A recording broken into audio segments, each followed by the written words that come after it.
Secara kasat mata kita, keluarga kita, masyarakat di kampung kita, mereka tenggelam dalam comberan-comberan dosa.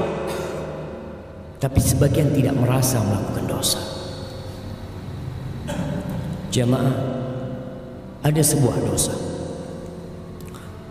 yang lebih dahsyat daripada berzina. Kalau orang tua mendapati anaknya berzina, maka anak yakin dia akan melakukan tindakan yang sangat keras sekali. Lebih dahsyat daripada mencuri, daripada narkoba, daripada merampok. Tapi banyak di antara kita merasa itu satu hal yang remeh. Dosa apa? Dosa meninggalkan sholat. Cukup sebagai bukti besarnya dosa orang yang meninggalkan sholat, keislaman orang itu diperselisihkan oleh para ulama.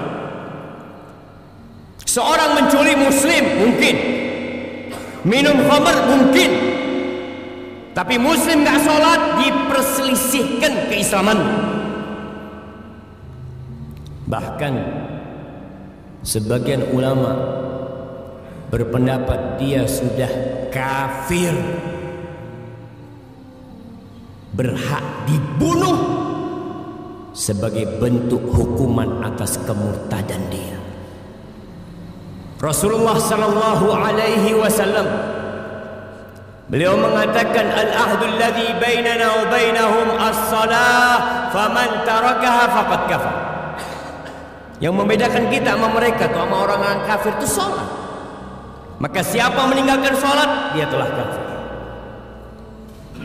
Wallahi jamaah, Allah Jalla Jalaluh mengatakan, wa'mur ahlaka bis salati wastabir 'alaiha. Suruh keluargamu salat, suruh istrimu, anakmu salat, dan sabar ketika engkau menyuruh mereka salat.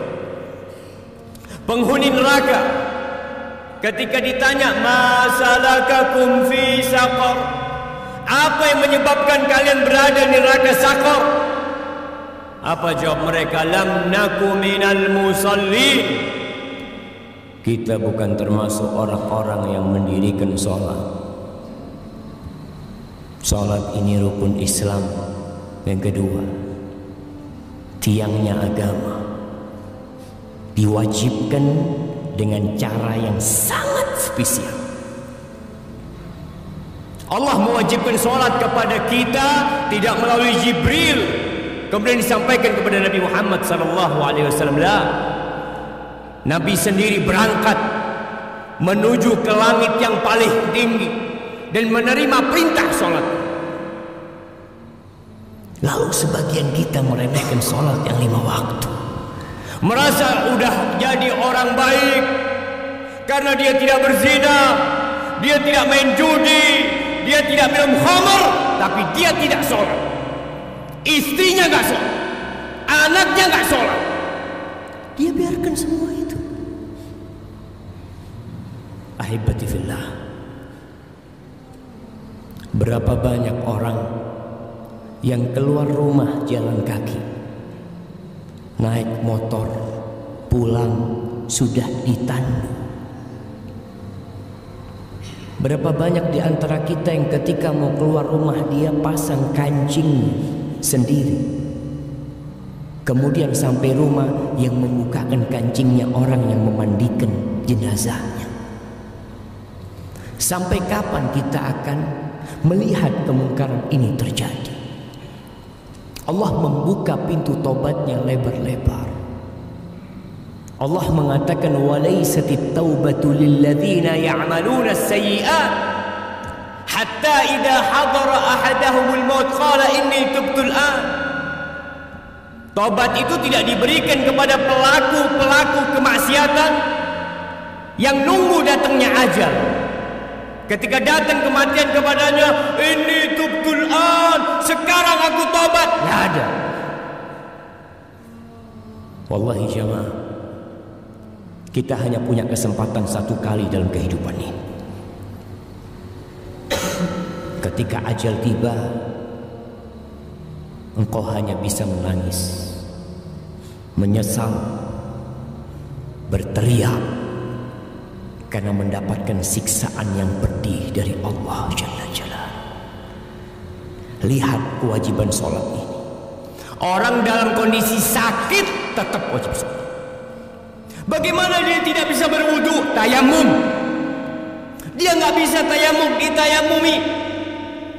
Bagaimana kondisi tubuhnya penuh dengan najis, bersihkan. Karena ada orang-orang ketika sakit masuk rumah sakit, sepekan, 2 pekan, sebulan tidak sholat. Keluarganya tidak mempedulikan sholatnya. Sebagian mengatakan, nanti kalau saya sembuh saya akan sholat. Siapa yang menjamin engkau keluar dari rumah sakit sembuh? Berapa banyak orang yang keluar dari rumah sakit bangkai. Bila menurut pendapat ulama yang mengatakan kafir dalam mazhab Hambali, ketika mati nggak perlu disolati. Hidup bila mau sholat, masa kita suruh nyolatin dia ketika dia mati? Jangan dikuburkan di kuburan orang-orang Islam, bikin jurang buat dia. Nggak main-main jemaah. Maka siapa yang pernah meninggalkan sholat, segera tobat. Yang punya keluarga belum sholat tapi merasa jadi orang baik, pagi berangkat jujur orangnya Pak Ustaz, jujur, nggak sholat, dia tidak jujur sama Allah Jalla Jalaluhu. Ahibati fillah, Rasulullah sallallahu alaihi wasallam yang dijamin masuk surga, beliau itu dalam sehari berapa rakaat sholat? Yang wajib 17 rakaat, ditambah lagi 11 rakaat sholat tahajud beliau, ditambah lagi 12 rakaat sholat rawatib beliau, 40 rakaat jamaah. Lalu kita yang banyak dosa meremehkan urusan sholat ini. Pelajari yang sudah sholat, apakah sholat dia sudah benar apa belum? Jangan sampai kita capek lelah sholat akhirnya tidak diterima. Kata Rasul sallallahu alaihi wasallam, "Innar rajula la yusalli salata 60 sana." Ada orang yang salat selama 60 tahun dia salat, walam tuqbal lahu salat. Satu pun salatnya enggak ada yang diterima. Yutimmu ruku'ahu wa la yutimmu sujudahu. Yutimmu sujudahu wa la yutimmu ruku'ahu. Salatnya asal-asalan. Sujudnya sempurna, rukuknya nggak sempurna. Rukuknya sempurna, sujudnya nggak sempurna. Yang penting saya sholat lah.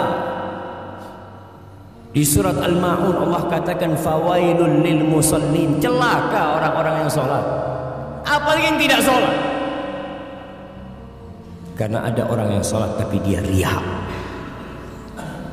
tapi dia tidak peduli dengan waktunya, tidak peduli dengan rukun dan syaratnya. Ahibati fillah, Allah mengatakan hafidhu ala salawat was salatil wusta wa qumu lillahi qanitin. Jagalah salat-salat kalian, khususnya salat yang pertengahan, salat asar, dan berdirilah beribadah dalam kondisi tunduk penuh kekhusyuan kepada Allah Jalla Jalaluhu. Sebagian orang Masya Allah sebelum masuk jam kerja sudah ada di tempat kerjanya. Tiap hari dia lakukan itu. Berapa dia digaji? Kenapa ketika panggilan Allah Jalla Jalaluhu, hayya 'alas shalah, hayya 'alas shalah, tidak peduli untuk datang ke rumah Allah? Rumahnya berdampingan dengan rumah Allah Jalla Jalaluhu. Apa yang kau cari dalam kehidupan ini? Yang engkau makan jadi kotoran, yang engkau amalkan itu yang akan menjadi pahala buat dirimu. Cobalah jemaah jadi muslim yang baik. Lihat, yang sudah berumur perlu dia mengkoreksi dirinya. Sudahkah dia memberikan hak-hak Allah Jalla Jalaluhu?